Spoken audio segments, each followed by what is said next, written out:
Just because you've made a bad decision, that don't mean you don't love your babies. I just made a big mistake that I typically would pay for years. And that led me to homelessness. You don't necessarily always see them, but they're there in every school district, in every community, in every church, in every grocery store. There are children that don't have a place to sleep at night.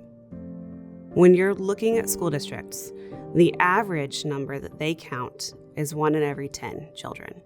So if you look at our state and you look at the population that is being served by the public school system, that number looks like 70,000 children at this point. At a young age, Tierra moved to California to be with a man she loved. But soon after having children, she realized she was trapped in a bad relationship. Sometime later, her partner was arrested, and Tierra knew it was her chance to get out. But it also meant she and her children would be on their own, with nowhere to live. She stayed with friends as long as she could. Everybody kept acting like they were cool with me being at their homes. But then, would talk about me behind my back and stuff like that. So it led me to really going out here on my own. Because at the end of the day, when you want something to change, you got to do it for yourself. The reason that you sometimes don't physically see children and families experiencing homelessness is because they are scared. They are hiding. They don't want you to see them because if they are seen, they are afraid that their children will be taken away from them. They will live in abandoned buildings, abandoned homes, wherever they can be off the streets so that they're not seen, which is a very dangerous place to be, is where our families are. So I was out there with my suitcase, stroller, car seat. I had to put my bags in bushes because it was just too much to carry around. Use the Wi-Fi at Chuck E. Cheese. So I used to be at Chuck E. Cheese all the time. They didn't know the kind of position that I was in or them. Just to save money, wash up at McDonald's. I found the cheapest motel room weekly. And of course, that comes with no refrigerator, no really decent water, and it was rat infested. I used to literally just have all of us and our stuff on top of the bed. And I didn't sleep. We could literally see the rats just having a good time, chilling and everything like that. It's scary. They wasn't no scared rats, okay? A family with a history as this mother has, people don't bet on them succeeding, and the things she has to overcome are the court system. She didn't have a high school diploma, and trying to raise 3 kids in homelessness while facing all of those challenges is almost insurmountable for most. Although relationships with her own family were strained, Tierra reached out, and they helped her move back to Oklahoma. But her struggles with substance use proved to be more difficult than she could handle. Tierra was arrested and separated from her children. A public defender connected her with rehabilitation services through Remerge and moved her from jail into a housing facility. Now active in a treatment program, Tierra worked hard to be reunited with her children. I fell on the floor. Literally fell and cried. When I started receiving the kids back, that's where Positive Tomorrows comes in at.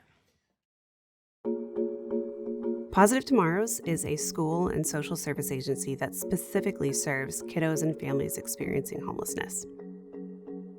So homelessness is a tough challenge to tackle in itself. And now if you add to that trying to get your kids to school on time and make sure they're here every day ready to learn is a whole nother level of challenge. So we're there to support them through all of that. Positive Tomorrows is hands-on because they actually deal with the kids. They're part of my village that I say. But they help me a lot about redirecting and incorporating gentle parenting. They've done family therapy with us. I do individual therapy with my kids. They gotten us to appointments. I don't have a car, so those came in very handy. They've just been really amazing. So from the time of enrollment all the way through their journey at Positive Tomorrows, each parent or caregiver has a case manager that will walk alongside them and help them identify and reach their goals. Our main focus is to help them find stability, secure housing, overcome crises that may come up, and all the while maintain full engagement in school.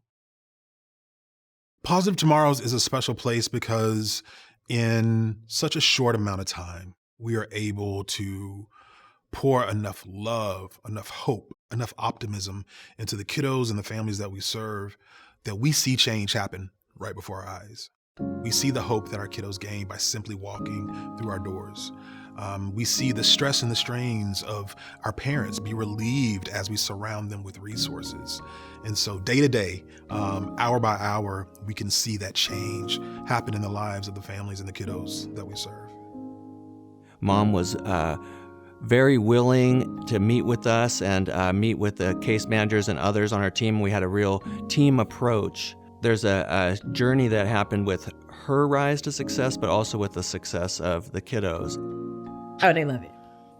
They just love being at school. You know, them listening to them, you know, kids like they little humans. So I believe they allow them to be themselves. Zoe and Corey are some of our dearest friends, full of personality, full of life. She is full of energy. She's a firecracker. She's a really hard worker when it comes to academics. From last year to this year, when she was in pre-K, I've seen a lot of growth with her self-regulation. She's able to calm herself down. I know Mom works a lot at home, and she's made huge strides from last year to this year. Her vocabulary is well beyond her age. And then when you see her interact with Mom, you see where that comes from. And it comes from a strong bond, doing things together, and she loves to challenge her kids to learn. Being apart from their mom was tough for both kids, but especially for Corey. He often acted out, struggling to keep his emotions in check.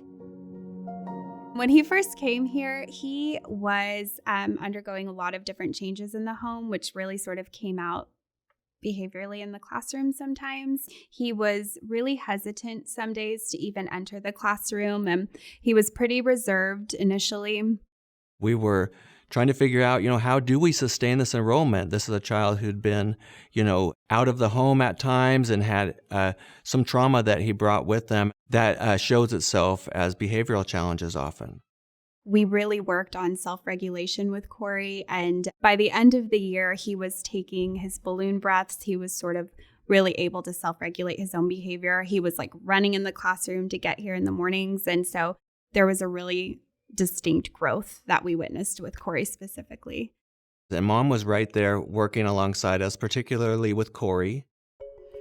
They presented more vocabulary to me and communicated with my kids. So I'll be like, are they acting bad? Well, we don't use that. They say good choices and bad choices, and I use it to this day. For instance, watch this. What are we supposed to make? Good choices. Okay. She would always tell him, what are we going to have today, Corey? And he was like, we're going to have a good day. And so that was kind of how we were able to start each morning with both of them. And it was really a good start for both Corey and Zoe to kind of kick off their day like that with her. He's so excited to learn. He has this look when he notices something new and his eyes get real big and his opens up his mouth. He's like, and that's all the time. Like, he's constantly learning new things in here. A lot of our kids, they need the movement. They need to be able to see things hands-on and experience that firsthand. A lot of the skills that they would have learned in a younger grade, they're lacking. And so we have to build those skills up as quickly and as fast as we can.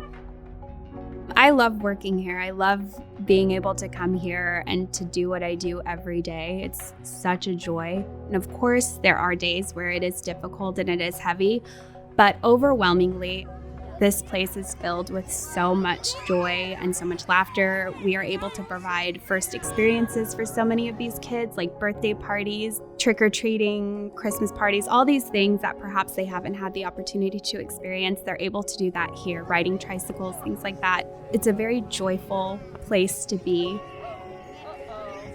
Children typically remain students at Positive Tomorrows for about 2 years. And while it can be hard for them to leave, Zoe and Corey understand. It's so there will be a space for the next family in need. This is their second full school year, and this will probably be the year they transition as they've moved to stability. Our goal is to not keep kids at Positive Tomorrows forever. We want to help the family find stability, overcome homelessness, help the child get where they need to be academically so they could transition back into the public school or the next educational institution of their choosing. We want to make sure that that space is available for the next family that is in the situation that Ms. Shells was in when she got to us. She graduated with her GED. She has a house now. She's now graduated a coding program and is now working a good full-time job. And that's miraculous, and I think that it's a testament to the perseverance of the parents, but also the strength of the programs here at Positive Tomorrows. Right now, we have about 90 kiddos enrolled. Last year, we had to turn away that many kids. That's not something that we like to do. That's the hard stuff here. We want to be able to say their names. We want to be able to see their names on cubbies. We want to be able to give them a backpack with their name on it. We want to provide all those things for our kids.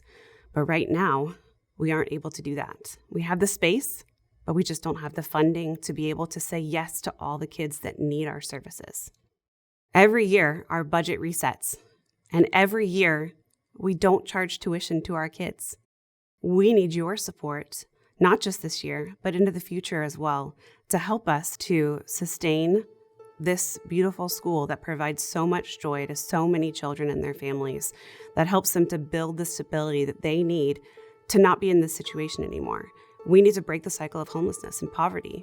And the way that we believe that we can do that is to start with the kids and the families that are supporting them.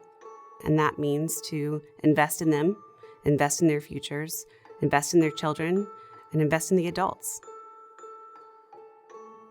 $50 can provide bus rides to and from school for a kiddo for the entire school year. $75 can provide after-school snacks for our school for an entire week. $250 will provide supplies for a classroom for a full year. $500 can provide academic testing for our entire school. $1,000 is a week of instruction for a classroom. $2,500 will provide field trips for an entire year for our entire school. $5,000 will provide tuition for one of our kiddos for a full semester. A generous donation of $10,000 will provide a full year of tuition for one of our Positive Tomorrows kiddos. The best thing that we can do for our kids and families every single day is be consistent.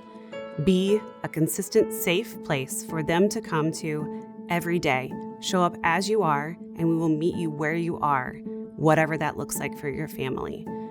Now we need the consistent support of this community to help us meet those needs. Our community always steps up and always helps us to fill that need. Thank you for not only helping me physically but mentally, being there for me, helping me with food, clothes, to have somebody actually help you without wanting something in return feels good. So I would like to say thank you to all donors that are for Positive Tomorrows in situations like that. I am so grateful for all the donors, all the volunteers, people who give their time, their talent, their treasure to help us make every single day here so special for our kids. And I just can't thank you enough for all that you have given. You, the donors, are how we do that. And I'm grateful for you. The donors out there that have given even the smallest amount help us each day to change lives for families and their children. For those new to Positive Tomorrows, I encourage you to support our critical work as we pour love, compassion, and hope into the families that we serve. With your help, we can break cycles of generational poverty and homelessness. We are grateful.